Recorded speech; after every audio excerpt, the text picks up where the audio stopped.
इस दुनिया में ऐसे बहुत ही कम स्टूडेंट होंगे जिनको ये प्रॉब्लम नहीं होगी कि पढ़ा हुआ याद नहीं रहता।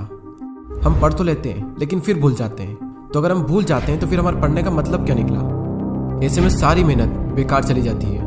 वैसे पहले मैं आपको बता दूं कि अगर आप पढ़ा हुआ याद नहीं रख पाते हैं तो इसका मतलब ये बिल्कुल भी नहीं है कि आपका दिमाग कमज़ोर है। सोचो अगर आपका दिमाग हर चीज़ को याद रखने लग जाए तो एक दिन में हमारे साथ में कितनी चीज़ें होती है। दिमाग का कचरा हो जाएगा अगर दिमाग सारी बातों को याद रखने लग जाए तो। वैसे हमारा मेन टॉपिक है कि हम पढ़ा हुआ याद कैसे रखें। अगर इस प्रॉब्लम का सोल्यूशन निकल गया तो आपका टाइम भी बचेगा और आपको रिजल्ट भी बहुत ज़्यादा मिलेगा। पढ़ा हुआ सब कुछ याद रखना मुश्किल है, लेकिन फिर भी काफ़ी हद तक हम इसे कंट्रोल कर सकते हैं, लेकिन पूरी तरीके से नहीं। मैं आपको 3 तरीके बताने वाला हूँ। अगर आप यूट्यूब और गूगल पर सर्च करोगे तो आपको कई सारी टिप्स मिल जाएगी, लेकिन ये जो टिप्स मैं आपको बता रहा हूँ ये मेरे पर्सनल एक्सपीरियंस से और काफ़ी रिसर्च करने के बाद मैं आपको बता रहा हूँ। आप यकीन मानिए कि ये 3 टिप्स इतनी ज़्यादा इफेक्टिव है कि इनको यूज़ करने के बाद आपका टाइम भी बचेगा और आपको रिजल्ट भी 2 गुना मिलेगा। तो पहला जो पॉइंट है वो है स्टडी लेस स्टडी गुड। भले ही कम पढ़ो लेकिन अच्छा पढ़ो। विल परेटो ने इस दुनिया को एक महान सिद्धांत दिया जिसे कहा जाता है 80-20 का रूल्स। इन्होंने एक ऐसा नियम दिया जो कि दुनिया की हर वस्तु में हर जगह पाया जाता है। इन्होंने बताया कि आपके 20% एफर्ट्स आपके 80% रिजल्ट में कन्वर्ट होते हैं। इनका कहना है कि आप सिर्फ 20% चीज़ों पर फोकस करो, आपको 80% रिजल्ट सिर्फ इन्हीं से मिलेंगे। एग्जाम्पल के लिए विल परेटो बताते हैं कि दुनिया का 80% पैसा और ज़मीन इस दुनिया के 20% लोगों के पास में है। 80% क्राइम इस दुनिया के 20% लोग करते हैं। 80% ट्रैफिक इस दुनिया के 20% रोड पर होता है। और 80% टाइम हम 20% कपड़े पहनते हैं। और इस दुनिया की 80% एल्कोहल यानी शराब इस दुनिया के 20% शराबी पी जाते हैं। 80% भोजन इस दुनिया की 20% ज़मीन से निकलता है। 80% बारिश इस दुनिया के 20% बादलों से होती है। इस दुनिया के 80% इन्वेंशन इस दुनिया के 20% साइंटिस्ट ने किए हैं। और सिर्फ यहीं तक नहीं, यही आंकड़ा हमारे अपने यूट्यूब चैनल पर भी लागू होता है। 80% वॉच टाइम उन लोगों से आता है जिन्होंने इस चैनल को सब्सक्राइब नहीं किया है। कहीं आप भी तो उन 80% लोगों में से नहीं हो। और सबसे इम्पोर्टेंट फैक्ट कि 80% रिजल्ट हमारे 20% एक्शन से आता है। और यही रूल आपके एग्जाम में और आपकी पढ़ाई में भी लागू होता है। आपके सिलेबस का पढ़ा हुआ 20% आपको 80% दिलवा सकता है। तो आप 20% मोस्ट इंपॉर्टेंट चीज़ों को निकालें और उनको पढ़ें, और वही 20% चीज़ें आपको 80% रिजल्ट दिलवा सकती है। और आपने जो 20% निकाला है वो आपके सिलेबस के कंपैरिजन में बहुत ही कम है। तो ये जो कम है ना, इसको बहुत ही अच्छे से करो। और यही था हमारा first point, study less and study good. दोस्तों, मैंने भी कई बार ये गलती की है कि जितना पढ़ना होता है उससे हम कई गुना ज़्यादा पढ़ते हैं, और इसका रिजल्ट ये होता है कि हमें जो याद रखना चाहिए वो भी हम भूल जाते हैं। एग्जाम में अब वैसे भी ज़्यादा दिन नहीं बचे तो आप इस रूल को यूज़ करके काफ़ी अच्छा रिजल्ट पा सकते हैं। अब नेक्स्ट जो पॉइंट है वो है स्टडी इन मॉर्निंग। और ये जो पॉइंट है ना, ये मेरा फेवरेट पॉइंट है, क्योंकि मैंने अपनी लाइफ की ज़्यादातर पढ़ाई सुबह ही की है।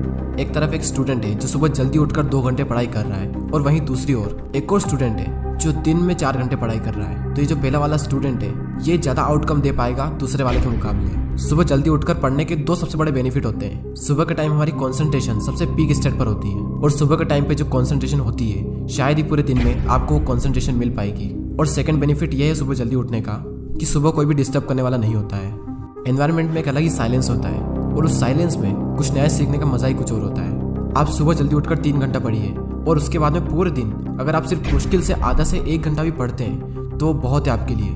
कहने को तो लोग 8-10 घंटे पढ़ते हैं, लेकिन जो 2-3 घंटे की मेन पढ़ाई जो होती है कॉन्सेंट्रेशन के साथ में, वही सबसे मेन चीज़ होती है। बाकी सब दिखावा है। हमारे देश के प्राइम मिनिस्टर मोदी जी ने भी सुबह जल्दी उठकर पढ़ने को कहा है। एक रीजनेबली सुबह सूर्योदय के पहले अगर तैयार हो करके पढ़ना शुरू करते हैं तो पूरी तरह आप बिल्कुल मन से एकदम तंदुरुस्त होते हैं। जैसे बारिश के बाद आसमान कैसा साफ नजर आता है।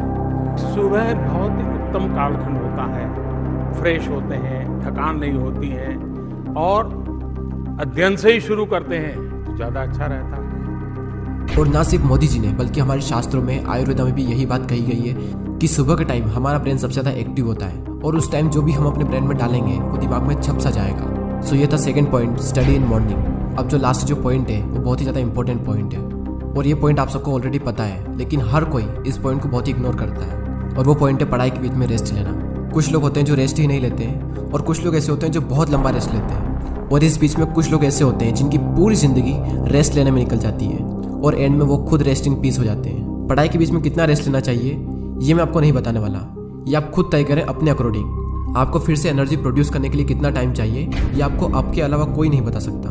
जितनी इंपॉर्टेंस हम अपनी पढ़ाई को देते हैं उतनी ही ज़्यादा इंपॉर्टेंस हमें रेस्ट को भी देनी चाहिए, क्योंकि रेस्ट ही वो चीज़ है जिसकी वजह से हम पढ़ पा रहे हैं। हम एक दिन में जागते भी हैं और सोते भी हैं। तो उसी तरीके से अगर आप काम कर रहे हैं तो काम के बीच में रेस्ट लेना भी बहुत ज़रूरी है। और हाँ, ये गलती बिल्कुल मत करना कि अगर आपका एक बार पढ़ाई में मन लग गया तो लगातार बढ़े जा रहे हैं, लेकिन बाद में एक टाइम ऐसा आएगा जब आपका बिल्कुल भी मन नहीं लगेगा रेस्ट लेने के बाद भी। जब एक बार पढ़ाई में मन लग जाता है तो हम इतना पढ़ते हैं कि हम अपने दिमाग को ही पूरी तरीके से थका देते हैं और हालत ऐसी हो जाती है कि फिर से पढ़ने का मन ही नहीं करता। आपने पढ़ना शुरू किया, आपका मन लगा, अब थोड़ी देर बाद आपको रेस्ट लेना चाहिए, लेकिन आपको लगता है कि मैं भी और पढ़ सकता हूँ। तो उस फीलिंग को बनाए रखें और रेस्ट लें और फिर दोबारा उसी फीलिंग के साथ में अपनी पढ़ाई शुरू कर दें। अगर आप चाहें तो आप पोमोडोरो टेक्निक का यूज़ भी कर सकते हैं। पोमोडोरो एक बहुत ही सिंपल टेक्निक है। आपको जो भी काम करना है उस काम को आपको 25-25 मिनट के 4 ब्लॉक्स में डिवाइड करना है और हर 25 मिनट के ब्लॉक्स में आपको 5 मिनट का ब्रेक लेना है और 1 घंटा होने के बाद में आपको 15 मिनट का रेस्ट लेना है और फिर से आपको यही सब करना है। और इस टेक्निक का यूज़ करके आप काफ़ी लंबे टाइम तक और काफ़ी अच्छे से स्टडी कर सकते हैं। और ना सिर्फ स्टडी बल्कि आप अपने किसी भी काम में इस टेक्निक को यूज़ कर सकते हैं। और इस टेक्निक को यूज़ करने के लिए प्ले स्टोर पर कई सारी एप्लीकेशन है, आपको जो भी अच्छी लगे वो एप्लीकेशन आप डाउनलोड कर सकते हैं। चलिए अब हम उन तीनों पॉइंट्स को एक साथ देख लेते हैं और ये भी देख लेते हैं कि हमने इस पूरी वीडियो में क्या सीखा। हमारा जो मेन टॉपिक था वो ये था कि पढ़ा हुआ याद कैसे रखें, और उसके सॉल्यूशन के लिए हमने 3 पॉइंट्स देखे, जिसमें से पहला है study less study good, second है स्टडी इन मॉर्निंग और थर्ड है रेस्ट लेना। फर्स्ट पॉइंट में हमने 80-20 के प्रिंसिपल को समझा कि किस तरीके से आपको 80% रिजल्ट आपके अपने 20% काम से मिलेंगे, और साथ ही हमने ये सीखा कि आपको फोकस करना चाहिए अपनी 20% स्टडी पर जो आपको 80% रिजल्ट दिला सकती है।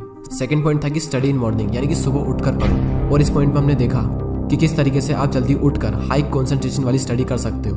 और थर्ड पॉइंट है स्टडी के बीच में ब्रेक लेना, और इस पॉइंट में हमने रेस्ट की इंपॉर्टेंस को जाना। जितना इंपॉर्टेंट जागना होता है उतना इंपॉर्टेंट सोना होता है, उसी तरीके से जितना इंपॉर्टेंट काम करना होता है उतना ही इंपॉर्टेंट रेस्ट लेना भी होता है। और थर्ड पॉइंट में ही हमने पोमोडोरो टेक्निक के बारे में जाना। जो भी काम आप करना चाहते हो उस काम को 25-25 मिनट के 4 ब्लॉक्स में डिवाइड कर दें और हर 25 मिनट के बाद में 5 मिनट का ब्रेक्स लें, और जब पूरा 1 घंटा हो जाए तो उसके बाद में 15 मिनट का रेस्ट लें। और इस टेक्निक का यूज़ करके भी आप लंबे टाइम तक काफ़ी अच्छे से पढ़ाई कर सकते हो।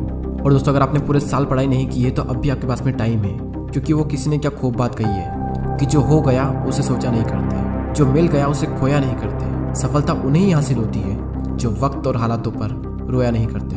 अगर आप अब भी शुरू करते हो और दिल लगा कर मेहनत करते हो तो अब भी आप कई लोगों से आगे निकल सकते हो। बस मेहनत खामोशी से कीजिए और इतनी मेहनत करो कि आपकी सफलता शोर मचा दे। अब वैसे ही बहुत टाइम निकल चुका है और एग्ज़ाम बहुत नज़दीक है, और जब इतना कम टाइम बचा है तो बैठे बैठे ज़िंदगी बर्बाद ना कीजिए, क्योंकि ये ज़िंदगी मिलती है कुछ कर दिखाने के लिए।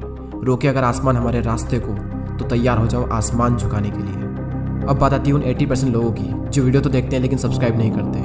यूट्यूब पर आपको वीडियो बिल्कुल फ्री में मिल रहा है और सब्सक्राइब करने का भी यूट्यूब आपसे पैसा नहीं लेता है, तो फिर मैं ये सोचता हूँ कि आप सब्सक्राइब क्यों नहीं करते।